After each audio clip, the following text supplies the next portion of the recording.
Hello, good day everyone. Today I'm going to show you how to draft the pattern for the shirt dress you are seeing on the screen. If you are interested, please keep on watching.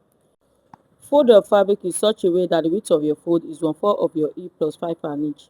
2 inches from the front edge and rule a straight line. This will account for the buttonhole and button. And on the shoulder line, you are going to apply your shoulder measurement, half of your shoulder measurement. For this line, it is, I think it's 15 inches, so I'm working with 7.5. And for the neck width, 3 inches. On the 7.5 point, I'm going to come down 1 inches for the shoulder slant. Then I'm going to connect the shoulder point to the neck point. Next, you want to draft the armhole. For the armhole, I came down 7 inches. And where this 7 inches is stopping is going to be our chest line. Now, whatever you have on the shoulder line, you are going to minus half an inch to get the armhole slant. Yes, I call it the armhole slant. So you're going to slant it to meet the chest line. Then you find the midpoint.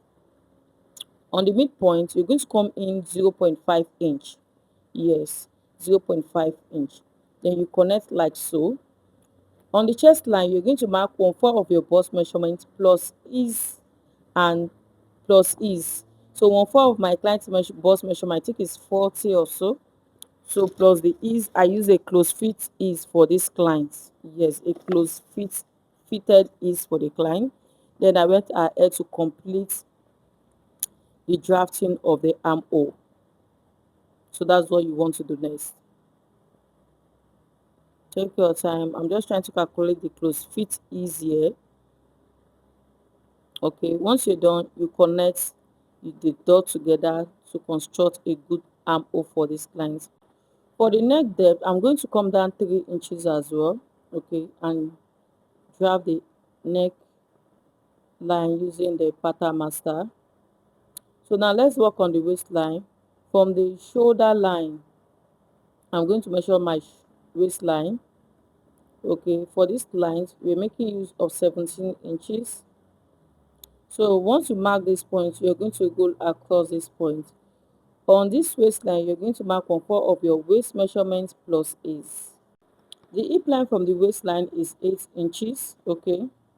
After marking the points on the hip line, you're going to mark your hip measurement plus 2 inches. Your hip measurement plus 2 inches because of the details that we have around that side of the hip.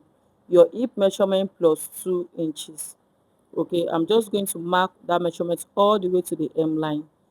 The next thing you want to do is to add your seam allowance. The seam allowance that I'm going to work with is um 1 inch, and for the armhole 1/2 inch. On the shoulder line is 1/2 inch, on the neckline is 1/2 inch. And that's all for the front pattern of this dress. If you learn a thing or two from this tutorial, please give it a thumb up, like and reshare the video. And this is what you're going to have after cutting out the pattern. If it's not looking like this, then what you did is wrong. If the pattern is not looking like mine, then what you did is wrong. Okay, this is what you're going to have at the end of the day. Thanks for watching. Have a nice day and bye.